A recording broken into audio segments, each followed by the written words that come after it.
नमस्कार दोस्तों, क्या आपने कभी सोचा है कि जब हमारी जिंदगी की सारी उम्मीदें खत्म हो जाती हैं, जब चारों तरफ सिर्फ मौत दिखाई देती है, तब हमारे अंदर वो कौन सी ताकत होती है जो हमें जिंदा रखती है। आज मैं आपको एक ऐसी ही कहानी सुनाने जा रहा हूँ। यह कहानी किसी फिल्म की नहीं बल्कि एक हकीकत है। यह कहानी है आयशा की, एक ऐसी लड़की जो अपने सपनों को पूरा करने निकलती थी, लेकिन कुदरत ने उसके लिए एक ऐसा इम्तिहान तैयार कर रखा था जिसकी उसने कभी कल्पना भी नहीं की थी। यह कहानी है थार रेगिस्तान की जलती रेत पर 91 दिनों तक चले संघर्ष की, दर्द की, हिम्मत की और आखिर में जीत की। तो कुर्सी की पेटी बांध लीजिए, क्योंकि यह कहानी सुनने के बाद आप जिंदगी को एक नए नजरिए से देखेंगे, पर मजबूर हो जाएंगे।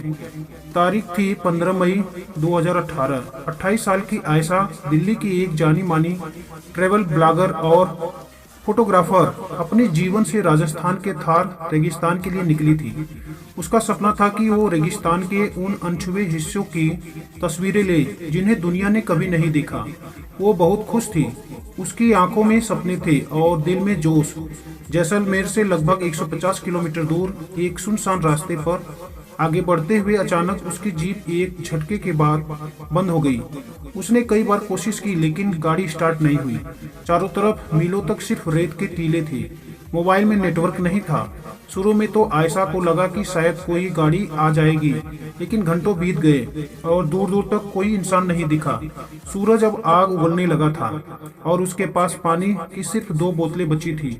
उसने फैसला किया कि वह गाड़ी में इंतजार करने के बजाय पैदल चलकर मदद ढूंढेगी। यह उसकी पहली और सबसे बड़ी गलती थी। उसे अंदाजा नहीं था कि वह रेगिस्तान के दिल में उतर रही थी, जहां से वापस लौटना लगभग नामुमकिन था। पहले दिन की पैदल यात्रा ने ही आयशा की हालत खराब कर दी। रेगिस्तान की गर्मी वैसे नहीं होती जैसी हम शहरों में महसूस करते हैं। वहाँ ऐसा लगता है जैसे आसमान से आग बरस रही हो और जमीन किसी जलते हुए तवे की तरह हो। उसका गला सूख कर कांटा हो गया था। पानी की एक बोतल खत्म हो चुकी थी और दूसरी भी आधी रह गई थी। रात हुई तो ठंड ने उसे कपाना शुरू कर दिया। दिन में आग और रात में बर्फ, यह रेगिस्तान की हकीकत। दूसरे दिन की सुबह तब उसके होठ पड़ चुके थे और आंखों के सामने अंधेरा छाने लगा था। उसे पहली बार एहसास हुआ कि वो कितनी बड़ी मुसीबत में फंस चुकी है। मौत का डर पहली बार उसके दिल में बैठा। वो रेत पर गिर पड़ी। उसे लगा कि बस अब सब खत्म। उसके दिमाग में अपने परिवार का चेहरा घूमने लगा। वह रोना चाहती थी, लेकिन उसके शरीर में आंसू बनाने के लिए भी पानी नहीं बचा था। यह मौत से उसकी पहली मुलाकात थी, जो उसे घूर घूर कर देख रही थी। जब इंसान को लगता है कि सब खत्म हो गया, तभी कुदरत उसे एक छोटा सा इशारा देती है। आयशा लगभग बेहोश थी, तभी उसे दूर कुछ चट्टानें दिखाई दी। उसने अपनी बची खुशी हिम्मत जुटाई और घिसते घिसते उस चट्टान की छांव तक पहुंची। वो छांव उस वक्त उसके लिए किसी जन्नत से कम नहीं थी। अगले दिन सुबह जब उसकी आंख खुली तो उसने देखा कि रात की नमी की वजह से कुछ जंगली झाड़ियों के पत्ते पर ओस की बूंदें जमा थी। उसने अपनी चुनरी को उस पत्तों पर फेरा और उसे निचोड़कर कुछ बूंदें अपने सूखे होठों पर लगाई। वो पानी की कुछ बूंदें नहीं थी, वो जिंदगी की बूंदें थी। उसी पल आयशा को समझ आया कि अगर जिंदा रहना है तो रोने से काम नहीं चलेगा, उसे लड़ना होगा, नियम सीखने होंगे। उसने अपने बैग से एक छोटी सी डायरी निकाली और उस पर लिखा, दिन 3, मैं अभी जिंदा हूँ। यह सिर्फ एक लाइन नहीं थी, यह खुद से किया गया एक वादा था। अब आयशा एक टूरिस्ट नहीं, एक सर्वाइवर बन चुकी थी। उसने स्कूल में सीखी बातें और इंटरनेट पर देखे सर्वाइवल वीडियो याद करने की कोशिश की। उसे याद आया कि कैमरे के लेंस से सूरज की रोशनी को फोकस करके आग जलाई जा सकती है। कई घंटों की मशक्कत के बाद सूखी घास में से धुएं की एक पतली लकीर उठी और फिर एक छोटी सी आग जल गई। उस आग ने उसे सिर्फ गर्मी नहीं दी, बल्कि एक उम्मीद की। सीखा कि सुबह और शाम को चलना चाहिए और दिन की तेज धूप में किसी छांव में रहना चाहिए। खाने के कुछ नहीं था तो उसने वो किया शायद हम सोच भी नहीं सकते। उसने कीड़े टिड्डे और जो भी उसने लगा खाया। उसने भूनकर खाना शुरू किया। हर कौर एक जहर के घूंट जैसा लगता था, लेकिन पेट की आग बुझाने के लिए यह जरूरी था। उसका खूबसूरत चेहरा धूप में झुलस गया था। शरीर पर जगह जगह घाव बन गए थे और वजन तेजी से घट रहा था। वो अब वो आयशा नहीं थी जो दिल्ली से आई थी। रेगिस्तान में भूख और प्यास से भी बड़ा दुश्मन होता है अकेलापन। दिन बीतते जा रहे थे, हफ्ते बीतते जा रहे थे। आयशा ने किसी इंसान की आवाज नहीं सुनी थी। चारों तरफ सिर्फ एक भयानक खामोशी थी जो कानों में शोर करती। वो अक्सर खुद से बातें करने लगी, कभी अपनी माँ से तो कभी अपने पापा से।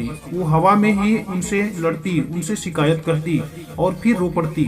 कई बार उसने वहां होता कि कोई उसे आवाज दे रहा, लेकिन वहाँ कोई नहीं होता। यह अकेलापन इंसान को अंदर से खोखला कर देता है। एक दिन उसने अपनी डायरी में लिखा, आज 30वां दिन है। मुझे नहीं पता कि मैं पागल हो रही हूँ या जिंदा रहने की कोशिश कर रही हूँ। यहाँ की खामोशी कभी कभी गोलियों से भी ज्यादा शोर करती है। क्या कोई मुझे ढूंढ रहा होगा या सबने मान लिया होगा कि मैं मर चुकी हूँ? यह सवाल उसे हर पल खाए जा रहा था। उसका शरीर तो लड़ ही रहा था, पर उसका दिमाग भी हार मानने लगा था। लगभग 45वें दिन जब आयशा अपनी बची खुची ताकत से एक टीले पर चढ़ी तो उसे दूर कुछ चमकता हुआ दिखाई दिया। उसे लगा कि वो किसी गाड़ी का शीशा है या किसी गांव की छत। एक नई उम्मीद उसके अंदर दौड़ गई।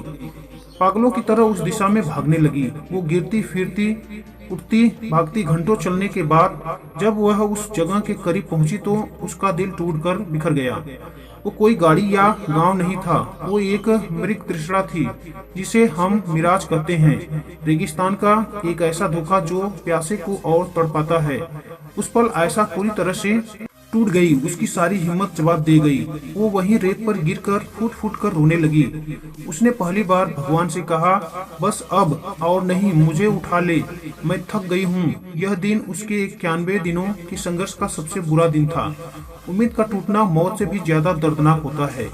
उस टूटी हुई हालत में आयशा कई घंटों तक बेहोश पड़ी रही। बेहोशी में उसे अपनी माँ का चेहरा दिखाई दिया। उसे अपनी माँ की कही एक बात याद आई, बेटा, हारना तब होता है जब हम कोशिश करना छोड़ देते हैं। यह आवाज उसके कानों में गूंजने लगी। जब उसकी आंख खुली तो सूरज ढह रहा था। उसके अंदर से एक आवाज आई, मैं मर नहीं सकती, हार नहीं सकती। मैंने अपनी माँ से वादा किया था कि मैं एक दिन बहुत बड़ा काम करूंगी। मैं ऐसे गुमनामी में नहीं मर सकती। उस एक पल ने सब कुछ बदल दिया। उसके अंदर की टूटी लड़की मर चुकी थी और एक योद्धा ने जन्म लिया था। उसने फैसला किया कि अब वह मदद का इंतजार नहीं करेगी, वह खुद अपनी मदद करेगी। वह एक दिशा में चलती रहेगी जब तक कि या तो उसे मंजिल नहीं मिल जाती या मौत। उसने अपनी डायरी में लिखा कि 50 आज मैं फिर से जन्मी हूँ। अब यह लड़ाई सिर्फ जिंदा रहने की नहीं बल्कि जीतने की है। लगभग 17वें दिन मौसम ने भयानक रूप ले लिया। एक भयानक रेतीला तूफान आया। आसमान पीला हो गया और हवा इतनी तेज थी कि आयशा को एक चट्टान से चिपकना पड़ा ताकि वह उड़ ना जाए। घंटों तक तो तूफान चलता रहा। उसे लगा कि आज उसका आखिरी दिन है। रेत उसके मुंह, नाक, कान हर जगह भर गई थी। लेकिन जब तूफान थमा तो एक चमत्कार हुआ। तूफान ने रेत की ऊपरी परत को उड़ा दिया था और एक जगह चट्टानों के बीच एक छोटा सा गड्ढा बना जिसमें थोड़ा सा पानी जमा था। वो पानी गंदा था लेकिन आयशा के लिए वो अमृत था। उसने जी भर पानी पिया। यह कुदरत का एक अजीब खेल था। जिस रेगिस्तान ने उसे मौत के मुंह में ढकेला था, उसी ने एक तूफान के जरिए उसे जीने का एक और मौका दिया। उस पानी ने उसे अगले कुछ हफ्तों तक जिंदा रखा। वो समझ गई कि कुदरत जितनी क्रूर हो सकती है उतनी ही दयालु। 90 दिन बीत चुके थे। आयशा अब एक चलता फिरता कंकाल बन चुकी थी। उसके कपड़े फटकर चिथड़े हो गए थे और शरीर पर मांस लगभग खत्म हो चुका था।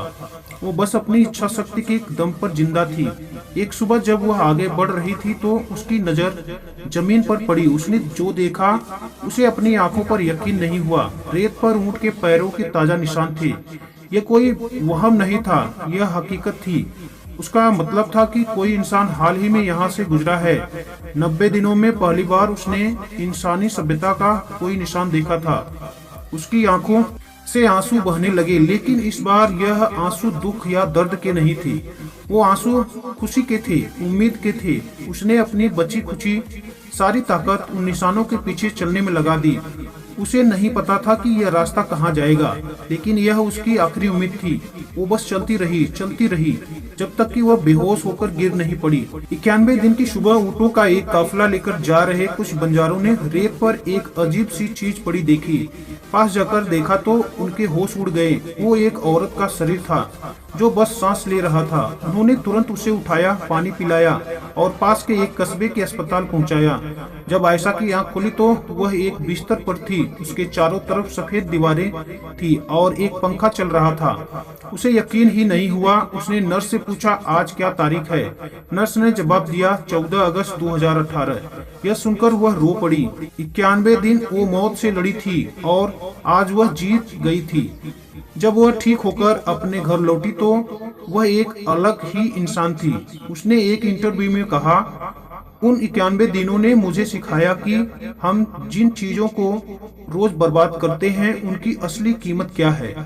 एक गिलास साफ पानी, एक रोटी का टुकड़ा, अपने परिवार की आवाज, यह दुनिया की सबसे कीमती चीजें हैं। मैं रेगिस्तान में कुछ तस्वीरें लेने गई थी, लेकिन रेगिस्तान ने मुझे जिंदगी की सब बड़ी तस्वीर दिखा दी। दोस्तों, यह कहानी अच्छी लगे तो हमारे चैनल को लाइक, सब्सक्राइब करें और अपने मित्रों के साथ जरूर शेयर करें।